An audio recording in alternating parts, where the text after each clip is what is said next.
Hey guys, welcome to another DVD update for August 7th. Now though, as I have done many updates lately, like for once, I have not a single DVD in front of my TV that I recently purchased that I have not watched yet. And I'm not planning to buy more DVDs for now. So for once, I think actually it will be a little while when I say this to the next update. So yeah, but I'm gonna do 2 other videos today, I think, or at least one if I have time. I'm not sure, maybe not. Maybe I don't have. But well, let's start with kind of a fun one, but really bad. By the way, I think there's some glare here, I'm afraid.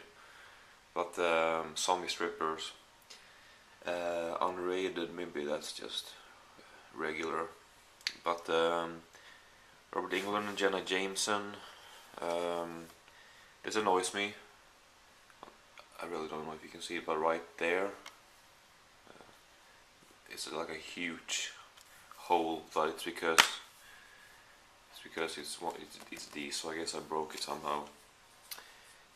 Walking up in the night from the bed when the DVD is on the floor with cases like this, it's not good. So well, the movie, it was almost like a parody of zombie movies, I thought, but I haven't heard people mention this as a parody film, but I thought it was. I kind of liked it. It's a horrible movie because of the story and all. But the thing I like about it is the humor. I just thought that it was really funny. The humor is pretty great, and there's a lot of it. So, well, 5 out of 10 anyway. But it is a crappy movie. And then it has commentary with Jenna Jameson, Robert Englund, Joey Medina, and the director Jay Lee. Has a mini documentary behind the scenes, and then another documentary, and then deleted scenes. So some special features on this one. So I don't know what I paid for it, like $5 I think. So maybe 4. So that's not a bad price. Next is a movie called The Brothers Bloom, which I remember reading about in a movie magazine a while ago. It's from 2008, so I guess it was quite a while ago then. But I think it's too bad, something with this movie, because it starts out so incredibly funny, with him. It's not in the very start, but when he goes down with that bike down the hill, and he's gonna crash with her to start the conning process, whatever, and all scenes with her car, and the thing with the scoreboards, and also what I laughed so hard with this, when she's showing all of her skills, and especially when she's on that high one-wheeled bike, whatever those are called, with the chainsaws, and he's like, I'm really not that comfortable with this, standing on the ground. That's just something of the funniest I've seen in a long time. But it's one of those movies where, at least in the ending or the later part of the movie, where you don't really know what's real and what's not. It's kind of hard to figure out before watching the whole thing. It's just kind of confusing. And I think it would have been better as more of a comedy and less of this suspenseful movie that it almost becomes.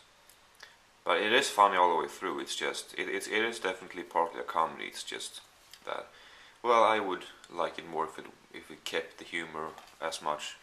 But it stars Adrien Brody, Rachel Weisz, and Mark Ruffalo, so it has a great cast. Everyone is great in this. The Japanese or Chinese girl is great. I don't know, I can't remember, but she was great, even though she only said like 3 words. But yeah, 5 minutes, holy crap. Okay, next is E.T. the Killer. I have seen this movie before, and I wasn't planning to buy it. I just found it and I figured, well, I didn't get it the last time when I saw it on the computer, so I'll just give it another try. And even though I have seen it 2 times now, I don't fully understand the movie. There's some details I don't get because it's kind of a complicated movie. And but I think it's a fun movie and a good movie that I would definitely recommend. And since it's so comedic, it's not really that bad. I mean, people have talked about this a lot. For it, it's supposed to be very extreme and disturbing or whatever. And yeah, I guess it is, but it's not that bad, really. I don't think so. But yeah, I feel like there was something I was gonna say. I guess it was that I don't like the cover here. There is this cover with his face. It's like pink or something, maybe light blue, and that's just much cooler than this. This looks so. This looks boring. But yeah, I think this is a Danish release, maybe. Yeah, I think so. Then we got Friday the 13th, Part 5 and Part 6. I talked about the 2 other ones, or I mean 4th and 3rd, I think, in the last one update. And I mentioned that the 3rd one was just as bad as the first 2, but the 4th one was a bit better. The 5th one is again very bad, or bad.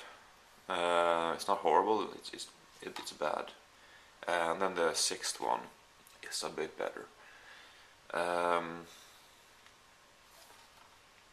Yeah, I don't know why. It had some fun. It had actually one scene that reminded me a bit of Police Academy, but that was only one sequence.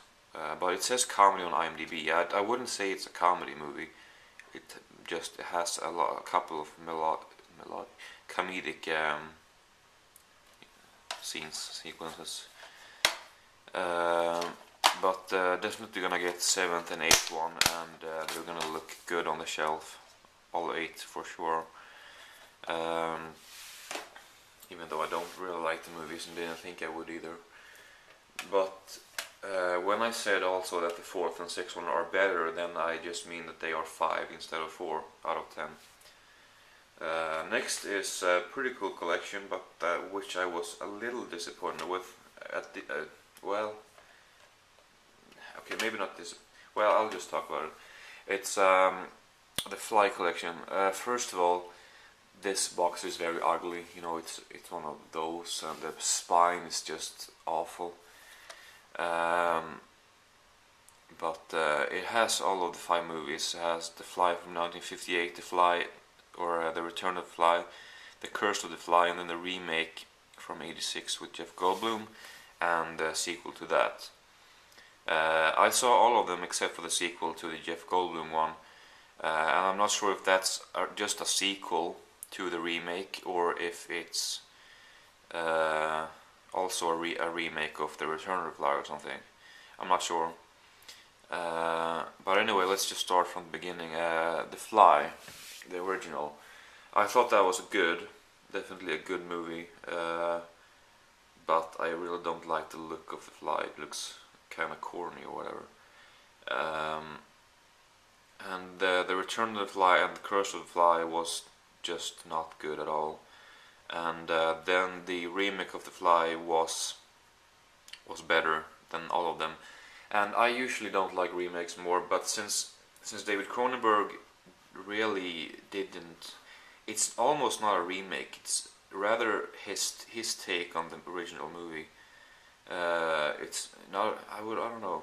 It's very different from the original one, and I think it's better. Just the fact that he, when he gets out of the teleporter, he is not a fly immediately. Well, you don't really see him directly afterwards in the original, but still. But he develops after or within a period of time into a fly, which is just much more interesting to watch. And yeah, I think that was the main thing I wanted to say about it. And as I said, The Flight 2 haven't seen, so can't comment.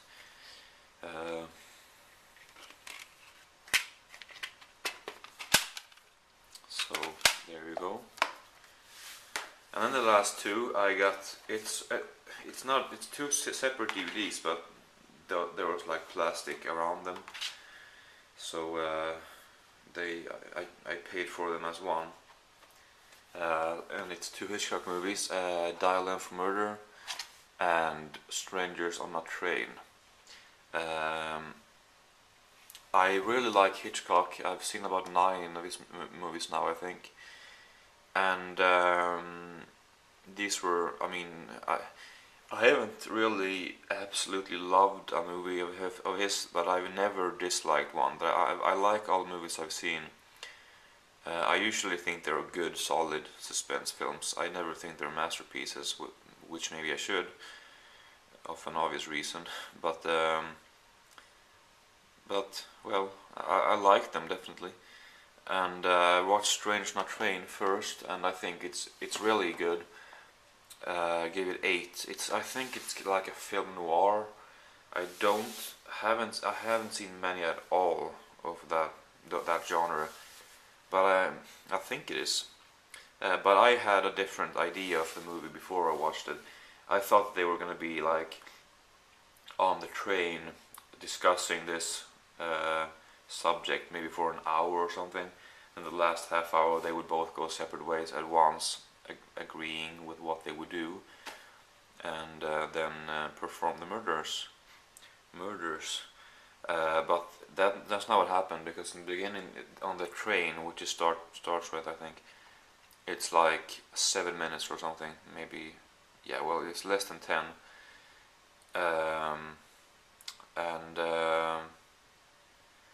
And one of them is not, he's not aware.